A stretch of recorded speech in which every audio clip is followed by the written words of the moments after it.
Y'all let me know, man. Do y'all think MJ played a, well, in my opinion, he obviously did. But let me know. Y'all think MJ played a big part in building Scottie Pippen's, like, confidence up?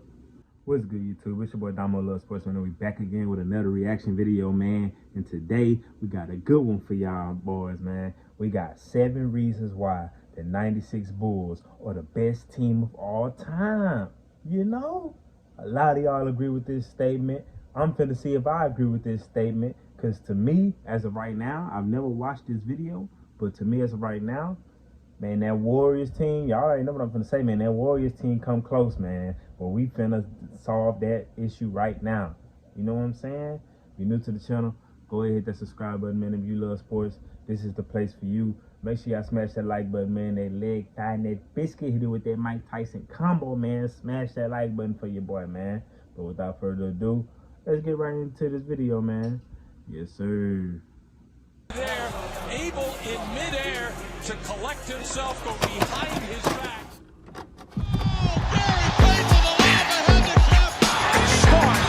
Hey guys, this is Dominique Wilkins. Hey, this is Sean Kemp. This is Gary Payton. Hey, this is Pau Gasol. NBA fans, what's up? This is Vince Carter here. Hey, what's up? This is Matt Barnes. If you're an old school NBA fan like I am, make sure you check out the Basketball Time Machine with my man Sean David.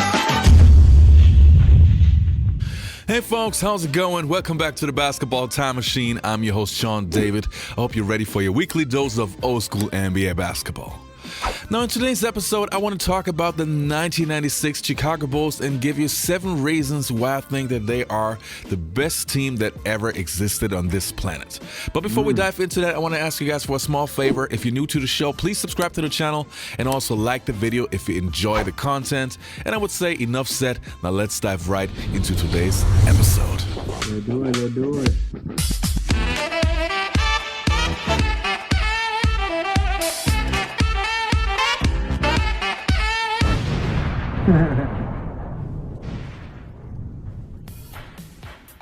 All right, how do we start? As I said, I will narrow it down to 7 different categories, so let's start with number 1. The first reason was the team chemistry on the Chicago Bulls.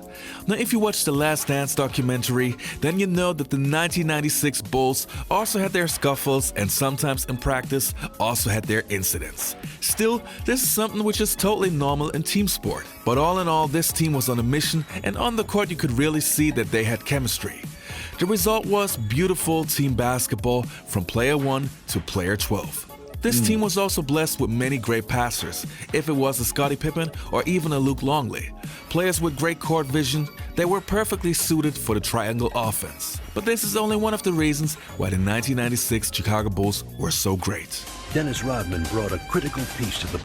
Man, he brought up that team chemistry. Them boys did have a lot of team chemistry. But he talking about a lot of completely normal stuff going on in the locker room. It wasn't that normal. Didn't they have a story of Michael Jordan punch a dude dead in his damn nose? Talking about some normal. I don't know. Michael Jordan out there putting his hands on folks, you feel me? But I already know his intentions from my standpoint, what I think of it is, he just wanted the best out of his teammates. And, you know, sometimes stuff got a little hectic, you feel me? You know, hey, it happens, you know? But hey, let's get back into it, though. Puzzle, as the Bulls now boasted the game's most formidable trio. Carving out a vital presence, Rodman epitomized the meaning of team player. You got it, Dennis. You got it. That's enough, man. That's enough. But what's unique about this team is that in years past, teams generally have had to take some time to gel as a group. And this year you've added Michael back to the mix, Dennis Rodman as a starter, and they came together so quickly. And the next reason was the determination of Michael Jordan. Now, we all know that MJ was a highly competitive player, probably the craziest we have ever seen. But in the 1996 season, even Michael Jordan reached a new level of determination. But why was that? Well, one season prior, he got embarrassed by the Orlando Magic in the playoffs, and this made Jordan work harder than ever before. And the result was that MJ came back in the shape of his life, and to me, he was really in his prime in that year. Okay. And Jordan spinning his way against Anderson.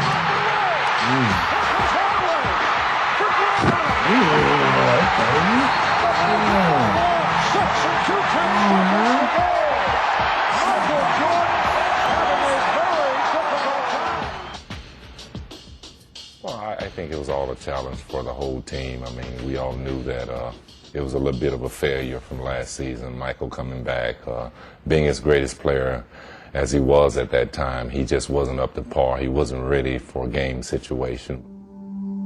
Looking back at that, I think Michael had a lot more to want to win over than anybody, because everybody remembered your last game, and he prepared himself the next season to go out and, you know, for us to dismantle the whole league. From North Carolina. That was the year that he went out and filmed his Space Jam commercial. He had this big facility set up in California where he was working out every day. So anytime you hear that about Michael, that he's training, then you know he's not just training just to look good. Michael drives inside, doubles the by MJ.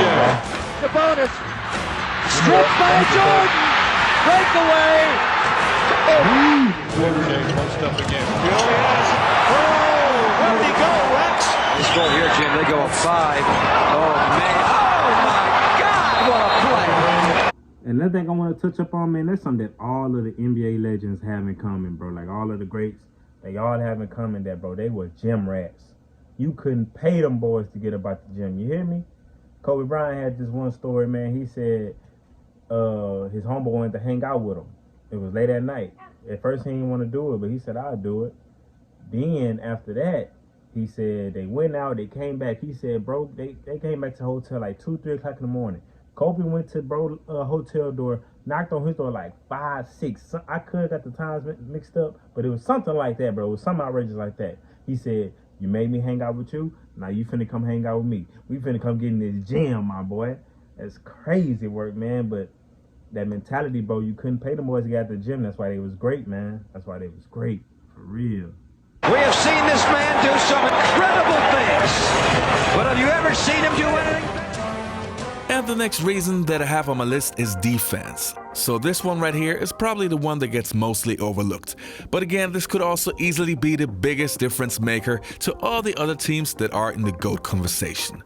The Bulls had the best defensive team of all time. They were as good as the Detroit Bad Boy Pistons, but without the brutality. Michael Jordan, Scottie Pippen, and Dennis Rodman are 3 of the top 10 best defenders of all time. But then you add guys like Ron Harper, who was one of the best guard defenders of his era, plus the John Spider Sully and James Edwards of the Detroit Bad Boy Pistons, and all the other guys were pretty solid too. The Bulls would only allow 92 points per game, which was pretty great if you take into consideration what a fast pace this team plays. From there, familiar position. Rodman trying to get it back, could not. And here's Person rejected by Hart. Back Cassell feeding Robert Horry and blocked by Dennis Rodman. What a Wide open. Horry was going to stuff it. Rodman comes in. Williams. Look to Smith. Right on the block by Pippen from in here. Nice play as Michael Smith goes up. And then Luke on defense. Watch this erasure here. Goes up and shoots anyway, an air ball. The loose ball picked up by Curry. Not just watch Wennington, who lost it, and here comes Barrows. Pippen on the block. Comes from the back. He makes the block, but there's nobody there to help to pick up the ball. So Fox. Okay, see if we can pick this up. Comes Scotty from behind. He's trying to block the shot. 5 to go on the shot clock. Thorpe all over Rodman. Down here, Tony Smith goes on in, and Michael comes from the back and blocks to the left tonight. Absolutely. Due to a groin injury. Look at the movement here. Touch it. Hardaway, the lead. And the next reason is the growth of Scottie Pippen. When Michael Jordan had retired a few years prior to 1996, Scottie Pippen suddenly was the main guy on the Bulls team. And this was the best thing that could have ever happened to him in order to grow as a basketball player. He now had the responsibility to carry the team every single night, and he did it in a spectacular way, almost winning the MVP award that year. Now when Michael Jordan came back, Scottie Pippen was even more of a leader and was able to carry the team when Michael Jordan needed a break. You could see that Scottie had a different kind of confidence and was now a true NBA superstar. And coming in with the next reason, the incredible Chicago Bulls. Y'all let me know, man. Do y'all think MJ played well, in my opinion, he obviously did. But let me know, y'all think MJ played a big part in building Scottie Pippen's, like, confidence up? Because like making him grow into the player that he became, because he wasn't that good of a player. I remember I checked out a video, bro. I forgot what video it was, but it was going over like Michael Jordan in the playoffs. I think that's what it was, like the team statistics and stuff, like how good he was on the court compared to how good the Bulls was when Michael Jordan was off the court. And Scottie wasn't averaging nothing but immediately little 14, I think 12 or 14 points or something. And then all of a sudden he just blossomed into a better player. Y'all feel like MJ is the reason why he did that? Y'all feel like Scottie just did, you know what I'm saying, got in that lab and worked on his game and did what he did? Y'all let me know in the comments, man. In my opinion, I feel like Scottie seen the greatness in MJ and that motivated him to become better, you know? And also with Michael Jordan probably instilling some of the stuff into his teammates, that made Scottie become better. But y'all let me know. Bulls bench. As an old school fan, you probably noticed a team is only as good as its bench. And the Chicago Bulls had a great bench in 1996. Steve Kerr, for example, who was percentage-wise the best three-point shooter of all time, he was the perfect addition to the team because once he was open, you knew he would make the three-pointer. Then, as I already mentioned earlier, you had John Spider Sally, who was a great all-around defender. Then you had role players like Randy Brown, Judd Bushla, Bill Wennington, and of course the best sixth man of that year, Tony Kukoc. Tony Kukoc would have been a superstar on any other team. I mean, this guy came off the bench, but he was a player who could score, who could handle the ball, who could pass, who could shoot from anywhere, so this guy was a solid player.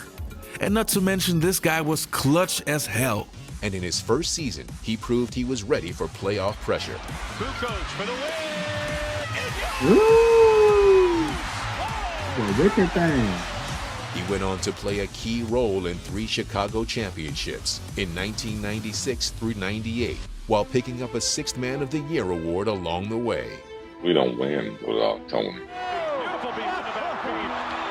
No one sacrificed more than what Tony Kukoc did. Coming off the bench, he accepted it and he embraced it. One of the best international players to ever come and play in America. His success speaks for that. He's one of the greatest to ever do it.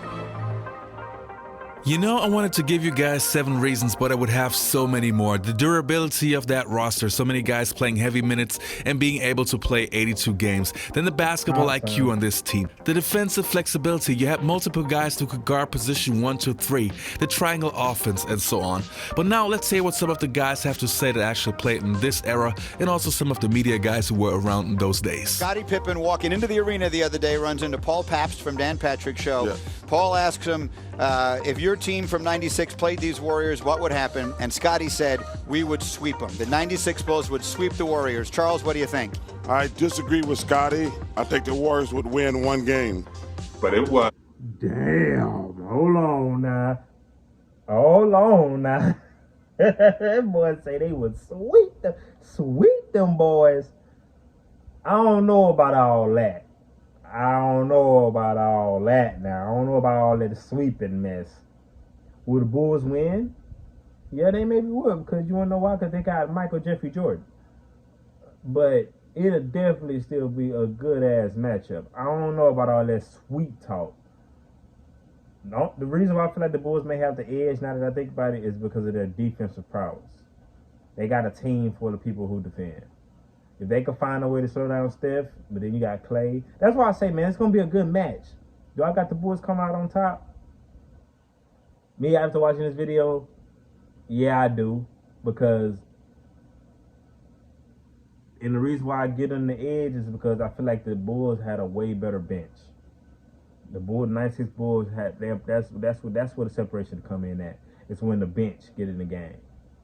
I can't really remember, like, who was on the Warriors bench. I can't really remember name for name right now, but for sure, yeah, the Bulls will probably win just because their bench is better and they are a better defensive team. Yeah, but that offensive firepower from the Warriors, hey, that's what's gonna make it close though. That's what's still gonna make it competitive is that offensive firepower. Because I don't give a damn how good of a defender you is, bro. Man, them dudes shoot the skin off that damn ball, man. I'm sorry, bro. But I do got the Bulls coming out on top. We win here. We walked in the game, it was like 50%. Hush. Chance you already won. When you walk with Michael, it's 110 chance you're going to win. The other guys are thinking, I'm not going to get embarrassed. I hope he doesn't dunk on me. Like they were in fear playing us, and that was the most amazing thing. Tough guys win in this league. Tough guys win in this league. Let me tell you something right now. You put in 23-year-old Draymond Green and 23-year-old Clay and 23-year-old Curry, and you put them in an alley with Rodman and MJ and Pippen, it ain't even close. You know, I was so happy when the Last Dance documentary came out because it's so hard to explain, especially to the younger generation, how good that team was. So if you haven't seen the Last Dance documentary, definitely check it out. And I hope I could give you some valid reasons why I feel the 96 Bulls were the greatest team of all time. All right, you guys, that was it for today's. Man, that was a good video, man. Y'all let me know, man. I know majority of my comment section, I already know what y'all answer gonna be. You feel me? I already know what it's gonna be. It's gonna be the 96 Bulls. I agree with y'all. The only thing I don't disagree with is them saying it's not even gonna be close. I don't know about all that, bro. It's definitely gonna be competitive, but I do got the Bulls coming out on top simply because of their defense and simply because they got the greatest player of all time. So yeah. But it's your boy Damo Love Sports, man. If you're new to the channel, go ahead and hit that subscribe button, man. Make sure you like the video if you made it to the end, because I mean you obviously enjoyed it. It's free 99. I'll catch y'all in the next one, man. Peace.